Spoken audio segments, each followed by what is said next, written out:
పోలీసోళ్లతో మమ్మల్ని కట్టడి చేయటం, పోలీసు నిర్బంధంలోకి మమ్మల్ని తీసుకొని సవాళ్లు విసరటం.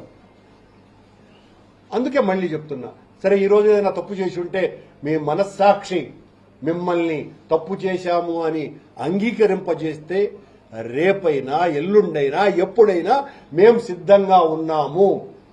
మీతో మాతో పాటు ఇక్కడ రాజకీయ వేదిక కాకూడదని సాధు పుంగవులు, మన హిందూ ధర్మాన్ని కాపాడేటువంటి పెద్దలందరినీ కూడా పిలిపించి వాళ్ల సమక్షంలో వెలికి తీసి వాస్తవాలను మేమేమి కూడా రాజకీయం చేయాలన్నటువంటి ఆలోచన మాకు లేదు. అలా చేయమని భగవంతుణ్ణి ఆ వేదికగా వాడుకోవటం పొరపాటును కూడా మేము చెయ్యము.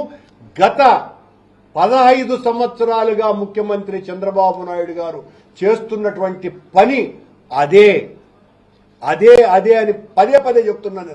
గతంలో నేను టీటీడీ అధ్యక్షుడిగా ఉన్నప్పుడు కూడా ప్రస్తుత ముఖ్యమంత్రి ఆనాటి ప్రతిపక్ష నాయకుడు నా మీద చాలా ఆరోపణలు చేశారు. ఆ సవాలును స్వీకరించి నేను ఆమరణ నిరాహార దీక్ష కూడా చేశా. అప్పుడు ఉలుకు లేదు పలుకు లేదు. మేము సమాధానానికి సిద్ధపడ్డ ప్రతిసారి కూడా మీ వైపు నుంచి ఏ రకమైనటువంటి స్పందన ఉండదు. ఈరోజు మీరు అధికారంలో ఉన్నారు. అధికారంలో ఉన్నప్పుడు మీ ఛాలెంజ్ని స్వీకరించి నేను వస్తాను అని చెబితే నిర్బంధం, మా మీద పోలీసుల ఉక్కు పాదాలతో మమ్మల్ని అణచాలనేటువంటి ప్రయత్నం మొత్తం హిందూ సమాజం అంతా చూసింది.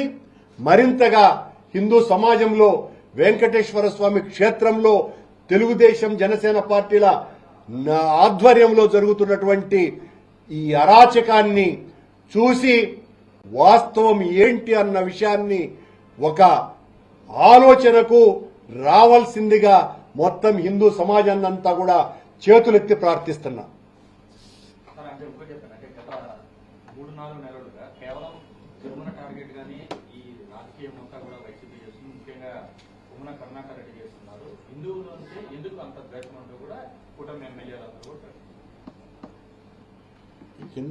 ఈ తెలుగుదేశం ఎమ్మెల్యేలు ఏంటండి, నా మీద బిఆర్ నాయుడు గారి ఛానల్, అలాగే ఏబిఎన్ ఛానల్, అలాగే ఆయన ఎవరు మూర్తి అంట, మరి ఆయన ఛానల్ ఏదో తెలియదు, ఎంత నీచంగా అంటే నన్ను నాస్తికుడు అనేది కొద్దిసేపు, మళ్ళీ వెంటనే క్రైస్తవుడు అనేది, మళ్ళీ వెంటనే నీచుడు అనేది.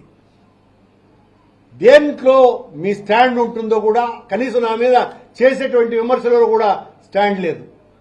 3 నెలలుగా మేము చేస్తున్నది వెంకటేశ్వర స్వామి మీద ఆధారపడి చేస్తున్నామా? వెంకటేశ్వర స్వామి మీద ఈ 3 నెలలుగా మీరు చేస్తున్నటువంటి అరాచకాలేంటి? ఈ 3 నెలల్లో అక్కడ బెల్ట్ షాపు దొరికింది. ఈ 3 నెలల్లో ఓ తాగుబోతూ రారా తేల్చుకుందామనని ఆడవాళ్ల మీద దౌర్జన్యం చేసి ఎన్ని కావాల మందు నేను లోకల్ అనింది కొండ మీద కాదా? కొండ మీద 2 రౌడీలు తాగి పడుకున్నటువంటి భక్తులందరినీ నిద్రలేపి కొట్టింది నిజం కాదా? మొన్న 5 రోజుల ముందు హత్య జరిగింది నిజం కాదా? కొండ మీద సాధువులు ధర్నా చేసింది నిజం కాదా? వీటి మీద మాట్లాడితే రాజకీయం అవుతుందా? అజ్ఞానం తలకెక్కిన వాళ్లను కన్విన్స్ చేయటం అన్నది సాధ్యం కాదు. ఎవరి అజ్ఞానం వాళ్ళ సొంత ఆస్తి అని 70 ఏళ్ల ముందు ఒక కవి రాసినాడు. ఆ అజ్ఞానపు ఆస్తి మెండుగా ఉన్నటువంటి వాళ్లను కన్విన్స్ చేయలేం. ప్రజలకు తెలియపరచటం మా బాధ్యత వెంకటేశ్వర స్వామి భక్తులుగా. కనుక ఖచ్చితంగా